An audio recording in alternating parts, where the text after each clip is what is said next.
Which would you prefer, eternal life or unlimited wealth? How about both? For that, you need the Philosopher's Stone, a substance that can turn base metals into gold and grant you eternal life. The Book of Aquarius contains the instructions for the Philosopher's Stone. Now, although the process can take years, the ingredients are simple. You have them in your home right now. But the Book of Aquarius is derived from many older texts, including one very mysterious artifact, the Emerald Tablet, which contains not only the recipe for immortality, but the secret to everything in the universe. This knowledge has been around for centuries, but has been suppressed. Until now. Medieval alchemists received this knowledge from the Arabs 1,000 years ago. The Arabs got it from the Egyptians 2,000 years before that. But the Egyptians received this knowledge 36,000 years ago from the most advanced culture on Earth. The Emerald Tablet comes from Atlantis.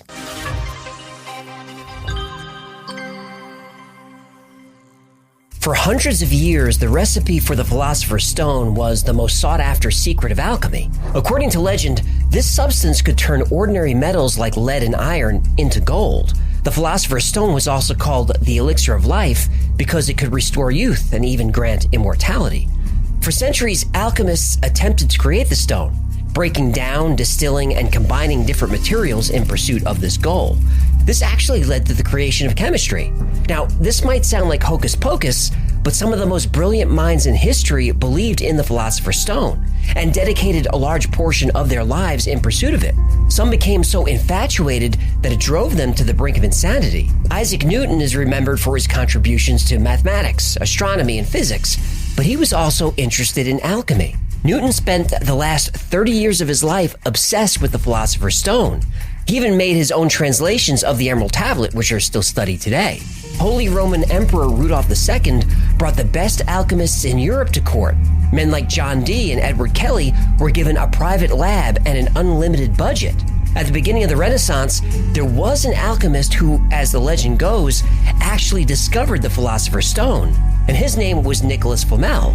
Now he gave it to Dumbledore. What? Well, he actually puts it in Gringotts' vault, and then Hagrid fetched it for him. Now, I don't think that's... But Voldemort wants it, because he's stuck in the back of Quirrell's head, right? Then Hermione gets them past the Devil's Snare, and then Ron plays Wizard's Chess. By the way, he used the Nimzowitsch defense as an opening gambit. You don't see that much with Wizard's Chess. Now, if you believe in the legend or Harry Potter, Nicholas Flamel didn't die in 1418. He succeeded in creating the Philosopher's Stone, and he and his wife Perenelle are still alive and out there somewhere. Whoa, 600 years is a long time to be married. I guess it is. A long time. Mm-hmm. So very long. A long time. Ever since man realized that his life was finite, the human race has been fascinated with the idea of extending their lifespan, or even achieving immortality. The legend of the Fountain of Youth has been around for hundreds of years, and now we have cryonics, which is freezing a body at the moment of death in the hope of reviving them at some point in the future. Or mind uploading, which will transfer a person's consciousness to a computer, and then at some point transfer that consciousness back into a human or part human, part robot body. But it all started with the Emerald Tablet.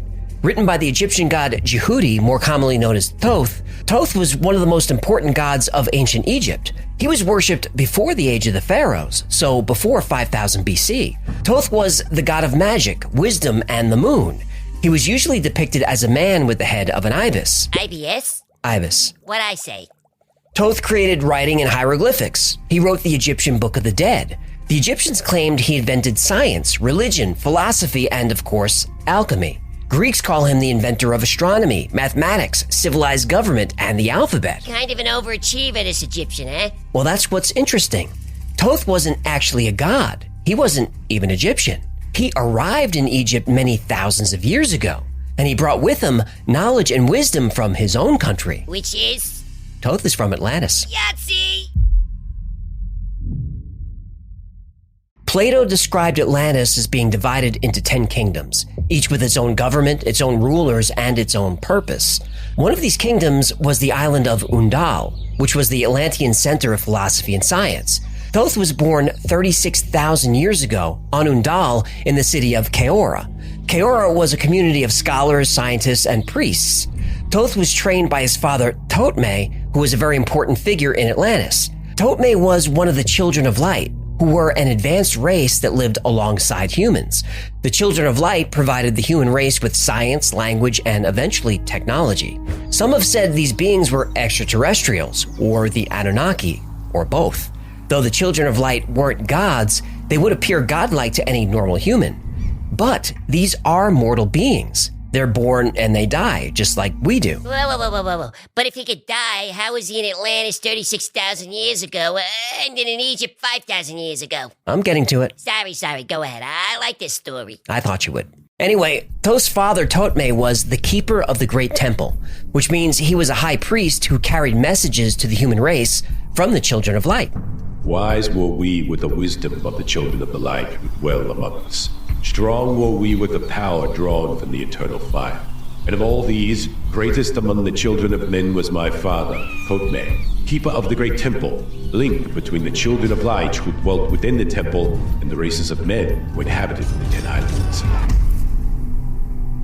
The 10 kingdoms of Atlantis were created by an entity named Horlet, sometimes called the Dweller, and Thoth spent many years with the Dweller learning the art of wisdom. Thoth excelled in his studies and was finally invited to the halls of Amenti. It's there where Thoth is given the key to life, immortality. And he, like the other Children of Light, can reincarnate every 100 years. Now, as an immortal, Thoth is responsible for keeping the ancient knowledge that he's been taught. Then, a great flood destroys Atlantis. Well, how long ago was that?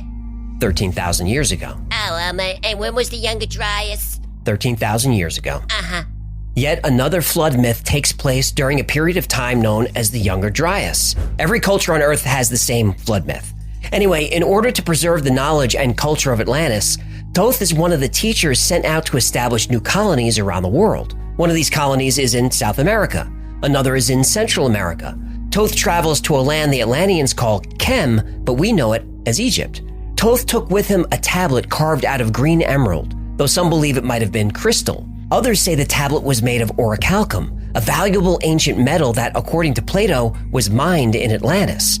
On this emerald tablet, Thoth wrote the secrets of the universe, including the key to immortality. This knowledge would become the foundation for ancient Egyptian alchemy. Now, for centuries, Thoth would reincarnate into different bodies, sharing his wisdom with a select few. Usually, he was born in Egypt, but sometimes his mission would take him to other parts of the world. And that takes us to ancient Greece, where the Emerald Tablet makes its first appearance. The Emerald Tablet, also known as Tabulus Margidina in Latin, is only 24 stanzas of text, but hidden within those few stanzas is the secret to immortality. The tablet is said to have been written by Hermes Trismegistus, who some say is a combination of the Greek god Hermes and the Egyptian god Thoth, or is a reincarnation of Thoth himself. Hermes Trismegistus is the author of a group of texts called the Hermetica, and from these we get Hermeticism, a set of spiritual concepts and practices characterized by a belief in the unity of all things in the universe. Hermeticism has influenced secret societies like the Freemasons, the Rosicrucians, and the Order of the Black Sun. The Hermetic Order of the Golden Dawn is a secret society that emerged in the late 19th century. They used Hermetic principles in their ceremonies, which were said to be magic. The order also drew on other esoteric traditions, including Kabbalah and Tarot. The earliest known mention of the Emerald Tablet comes from an Arabic text dated 1,200 years ago. But this text claims to be a translation of a much older work, which is possibly a translation of an even older text. Upon discovery, the Emerald Tablet became one of the most studied documents by Islamic and European alchemists. It also became popular with occultists who often use the motto, "As above, so below," which is the second verse of the tablet. But these were all just translations. The original tablet was lost. Then, sometime in the 1st century AD, the philosopher Apollonius of Tyana was studying in the city's library when he came across a mysterious book. It was bound in green leather and its pages were made of a material that he had never seen before. The book was written in a language that he didn't recognize, and its pages were filled with strange symbols and diagrams. Apollonius studied the book and realized that it was a book of alchemy, filled with the secrets of the universe and the hidden forces of nature. Determined to uncover the mysteries of the book, Apollonius set out on a quest to find its author. After a long search, he came to a remote temple in the mountains where he met an oracle who told him where to look for answers. Apollonius was given directions to a secret cave underneath the statue of Hermes in Tyana. At the end of a dark, winding passage, Apollonius found the corpse of Hermes Trismegistus sitting on a golden throne. Still clutched in his withered skeletal fingers, Hermes had a dusty book and a tablet carved from a single piece of translucent green stone. Apollonius took the emerald tablet and the book and sealed the cave. He then incorporated these newfound secrets of alchemy into his own work. But then the emerald tablet was lost again. Again it's lost? How tiny was this thing? Well, it was pretty big, almost 4 feet long and about 3 feet wide. All that wisdom and they can't keep track of a giant stone tablet, huh? Everyone who touches it suddenly comes down with a case of the Butterfingers. It would seem so. Apollonius wrote that he gave the tablet to the Roman Emperor Hadrian, who buried it under his palace. But some think the tablet was in the Library of Alexandria when it burned, or was taken by the Knights Templar, or it's in the Vatican's secret archives. It's been said to have ended up at just about every mysterious place on Earth. But in 1925, a man named Dr. Maurice Doreal had an idea. The early stories of the Egyptian god Thoth talk of him building the Great Pyramid of Giza as a way to protect an ancient artifact. So Dr. Doreal went to Egypt and explored the area where he thought the Emerald Tablet might be. Oh, did he find it? Not exactly. Oh. He found all 10. The tablets Doreal found were in the possession of a mysterious group called the Great White Brotherhood. They wouldn't allow Doreal to take the tablets, but they did let him translate them. A few years later, in 1939, Dr. Doreal published his translation as a book, The Emerald Tablets of Thoth the Atlantean. His translation confirmed that the tablets were indeed written by Thoth. Doreal went on to found the Brotherhood of the White Temple, a religion that still exists and has a following. And one of the main themes of the book and of the Brotherhood of the White Temple is the concept of the one thing. The one thing is described as the source of all creation and the ultimate reality behind the physical world. It's said to be an energy that permeates all things and is the essence of all life. The Force is what gives a Jedi his powers. It's an energy field created by all living things. It surrounds us and penetrates us. It binds the galaxy together. We did a Star Wars bit last week. We can't go back to that well so soon. Yeah, it was worth a shot. Well, the book also describes ancient technologies and hidden knowledge. It suggests that ancient civilizations had advanced technologies and knowledge that have been lost over time. For example, the book describes a device called the Firestone, which is said to have the power to generate energy and manipulate matter. The book claims this technology was used by ancient civilizations, including the Atlanteans, but it's being suppressed. But a large part of the book covers alchemy, specifically transforming base metals into gold, curing illness, granting immortality, and achieving enlightenment. But like the original Emerald Tablet, it was all allegory and symbolism, subject to many different interpretations. There are no clear instructions. The tablet doesn't tell us what kind of materials we need to create the Philosopher's Stone. And even if they did, they don't tell us the process. But on March 11th, 2011, a mysterious book suddenly appeared online. It was called the Book of Aquarius. And this is what was written on the first page. The age of secrets is over. There's no need for mystical language or metaphor. This book contains no hidden meaning or codes. Everything is stated plainly and directly. So what the hell does this mean? Well, this means that anyone who wanted to create the Philosopher's Stone now has a recipe to follow, just like a cookbook. The Book of Aquarius looked legit. It's 165 pages and references 49 different alchemical texts that span 1,000 years. It's a long, difficult process, but anyone with the time and patience could do it. And some people did. And what's most amazing about the recipe for the Philosopher's Stone is that it's only one ingredient. And we all have it in us. In us? What are you talking about? What's the one ingredient we need to live forever? Well, the one ingredient is, What? urine. Oh, come on! Some of the greatest minds in history have tried to find the secret of the Philosopher's Stone. When the Book of Aquarius appeared on an online forum in 2011, the anonymous author encouraged everyone to spread it online for free. He wrote, "The purpose of this book is to release one particular secret which has been kept hidden for the last 12,000 years. The Book of Aquarius contained easy-to-understand, step-by-step instructions for how to create the Philosopher's Stone, which, if created properly, would grant you eternal life." The author of the book said that all the old alchemy texts using confusing metaphors and symbolism was actually done intentionally. This was an early disinformation campaign. a way to keep the recipe secret, but still make it accessible to alchemists who knew how to decipher the text. And when the Book of Aquarius was posted to an online forum, it was ridiculed at first. There was no way you could achieve immortality with pee, but throughout history, alchemists actually used urine all the time. The 16th century Swiss alchemist Paracelsus claimed that life essence was in blood, in hair, sweat, and human waste. The Book of Aquarius says that the Philosopher's Stone is this life energy, concentrated and purified. This is the same energy you take in when you breathe, when you eat and drink. It's the energy that powers all forms of life, so it makes sense that it would be found in urine. Ancient alchemists knew this as well. Remember earlier I mentioned the secret society called the Hermetic Order of the Golden Dawn?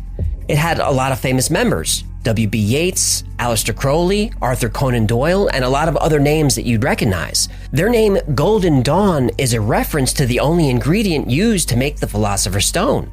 Golden as in the color, and dawn because that's the best time of day to get it. You have got to be me. Nope. But now with the Book of Aquarius hitting the web, all the secret symbolism and oaths of secrecy were useless. The Book of Aquarius gave specific step-by-step instructions on how to store, boil, distill, ferment, and purify urine. It would take months or even years, but eventually a stone would start to form. It was all in the book. How to do it, what the results should look like, what the process smells like. Nobody really tried to make this crazy thing, did they? They sure did. Shortly after the Book of Aquarius was published, the anonymous author set up a website at thebookofaquarius.com. There you could, of course, download a free copy of the book, but also participate in a forum where people would try to follow the instructions of the book as closely as possible and create their own Philosopher's Stone. And although the stone only required one ingredient... Ginkgo. Right. The process for extracting your life energy required patience. Even if you did everything correctly, it would take between 3 and 8 years to finish the work and make a stone. And that's assuming you kept your materials free from contamination, controlled the temperature, and used the correct equipment at the correct phase of production. A lot could go wrong. Yet a small but determined group of people were giving it their best shot. The recipe for creating the stone had 2 major parts. First, you had to repeatedly distill the urine and continually remove the densest particles. Next, you do it all again, but this time remove the lightest particles, which would be a form of salt. This first part would ideally take 3 months, but could often take up to a year. In the second part of the recipe, you combine the salt with the distilled urine and put it on a low and continuous heat. You do that for over a year until it putrefies and turns black. In the next part of the recipe... Wait. What? Can you not call it a recipe, please? That makes it sound like you're supposed to eat it. Well... What? What? When you're done with the process, you do eat it. Ugh, I'm gonna be sick. What's your problem? You're swimming in half the recipe right now. It's not the same thing. I got bubbles. I got filters. Besides, I only tinkle in the back of the bowl. I don't think it matters. It matters. Anyway, you keep heating the black stuff and eventually it turns white. And then you turn up the heat a little bit more and the stone turns red. And then you're pretty much ready to go. The book even gives you some guidance on how much you should, I can't. On the Book of Aquarius forums, a community of amateur alchemists emerged. Even the author of the book was an active member and would answer anyone who had a question. People were following the process, sharing tips and strategies. They would discuss how different foods affected their essence. They even posted pictures of their results. This went on for a few years, long enough for at least one person to succeed. Did somebody actually get this crazy thing to work? Well, nobody knows, because suddenly and without warning, the Book of Aquarius website was gone. We covered a lot today. The Egyptian god Thoth, Atlantis, the Emerald Tablet, Hermes Trismegistus, Apollonius of Tyana, the Book of Aquarius, and how they all connect to the Philosopher's Stone. But how much of the story is true? Well, a lot of it is. But let's look at the parts of the story that are questionable. First, the Emerald Tablet is indeed a text that's at least 1,200 years old. It is considered one of the most important documents in alchemy. Isaac Newton and many others were fascinated with it and spent large parts of their life trying to decode it. But the Emerald Tablets, plural, that's a different story. All the stuff about Atlantis comes from the book The Emerald Tablets of Thoth, the Atlantean by Dr. Maurice Doreal. And a lot of that information is part of Doreal's religion, the Brotherhood of the White Temple. The Brotherhood really does exist. It even has a lodge in Colorado. And Doriel has a lot of followers. You could find tons of articles and YouTube videos from people who believe that Doriel was chosen to deliver his message to the world. It is a butt coming. There is. Now look, maybe Doriel really did discover the tablets in Egypt and translate them. Maybe he really is helping people on their journey to the light of truth, as the Brotherhood claims. Hey, your tone is drifting into sarcasm territory. But before you join this cult religion, there are a few things you should know about Dr. Maurice Doriel. Dr. Doriel's real name was Claude Doggins, and he wasn't a doctor of anything. He never graduated high school, which is amazing because he claimed that he was able to read and write as soon as he was born, and was doing advanced mathematics before the age of 1. Yet no interest in getting a GED, huh? Yeah, I guess not. So no record of him receiving a doctorate, but there is record of him driving a cab. He drove a cab in Egypt? Oh, he never went to Egypt. Yeah, but... His passport verifies this. When he was confronted about the passport problem, Doriel, aka Doggins, said, well, they weren't physical travels, they were astral travels. Doggins wrote a lot about astral travels and other paranormal phenomena. He wrote about UFOs, alien attacks, the nuclear war that he predicted would happen in 1956. And he wrote about human serpent hybrids living in the Gobi Desert. Lizard people! Yep. Hey, did you know you could buy a lizard people mug from the Wi-Fi store? Use promo code... No merch plugs now. Sorry. Force a habit. Now, his followers will say all the things that Doriel wrote were true. The problem is, his stories were lifted from prominent science fiction writers. For example, Doriel's Emerald Tablets book has passages that match almost word for word passages from the Necronomicon by H.P. Lovecraft. Ooh, that was one of the campfire stories I would read at Camp Greenfoot. Camp Greenfoot? Oh yeah, I was a counselor there in the 80s. Kids loved me. Lovecraft is kind of dark for kids, no? I didn't think so at the time, but I'm not gonna lie. Some of those kids, they grew up pretty weird. Anyway, Doriel also lifted ideas from the Shaver Mysteries, which were popular in the sci-fi pulp magazine Amazing Stories. He even wrote into the magazine. And Doriel made all kinds of other wild claims, as most cult leaders do, but there are too many to list here. So he was a fraud? Well, I'm not saying that, but his wife did. What? At a public event, his wife called him out for lying and cheating in front of a whole group of disciples. Hell hath no fury, eh? Yeah, the quote-unquote cult leader divorce made newspaper headlines at the time. Now, even with all this information, Doriel still has plenty of believers. And the Brotherhood still sells all of his books on their website. So the story of the original Emerald Tablet, that story is true. The actual tablet has never been found, but the text has been around for at least 1,200 years. That's confirmed. The Emerald Tablets by Doriel, well, you can make your own decision, but to me it sounds like yet another cult leader passing off science fiction as his own writing to take advantage of people for profit. Nice work if you can get it. Sure is. Look at G. You censored me. Of course I did. Their lawyers watch this show, you moron. Fair enough. So what about the Book of Aquarius? That one also sounds like science fiction, but turns out it's real.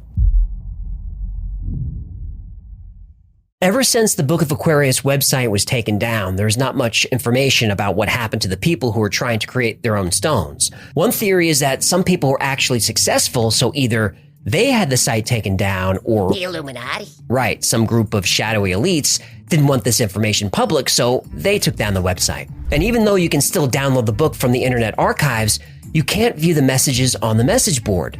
Those have been scrubbed by somebody. Another theory is that the Book of Aquarius was a hoax.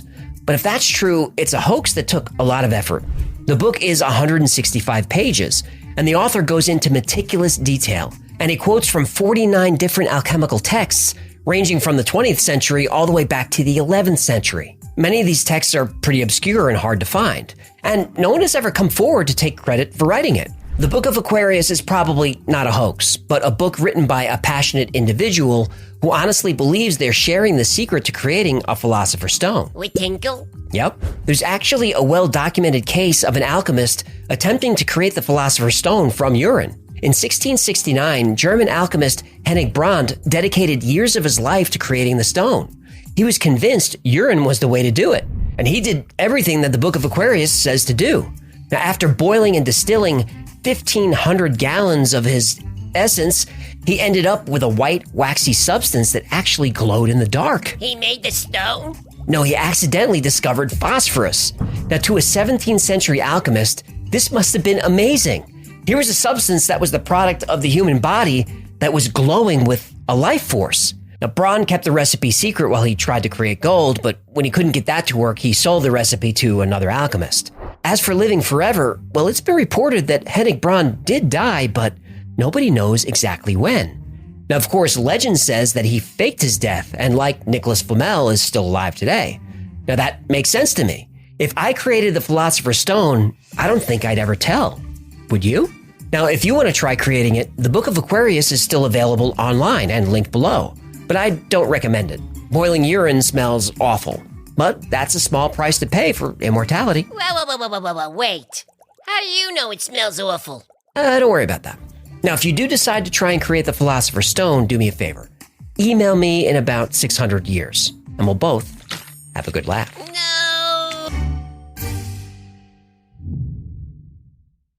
Thank you so much for hanging out with me today. My name is AJ, there's Hecklefish, and this has been the Y-Files. If you had fun or learned anything, do us a favor and like, subscribe, comment, share. That stuff really helpful. Oh, they learned some things today. I agree. I think you owed them an apology, actually. Oh, they're fine. Now, like most topics we cover on this channel, today's was recommended by you. And if there's a story that you'd like to see or learn more about, go to theyfiles.com/tips. And special thanks to our patrons who make this channel possible. You guys are amazing. And if you'd like to support the channel and join this incredible community, consider becoming a member on Patreon, or join our Discord server, or grab something from the Y-File store. Oh yeah, you could grab yourself a Camp Greenfoot t-shirt right now. Already? That was fast. Hey, capitalism moves quick, Bally. That's gonna do it. Until next time, be safe, be kind, and know that you are appreciated. I gotta take a leak.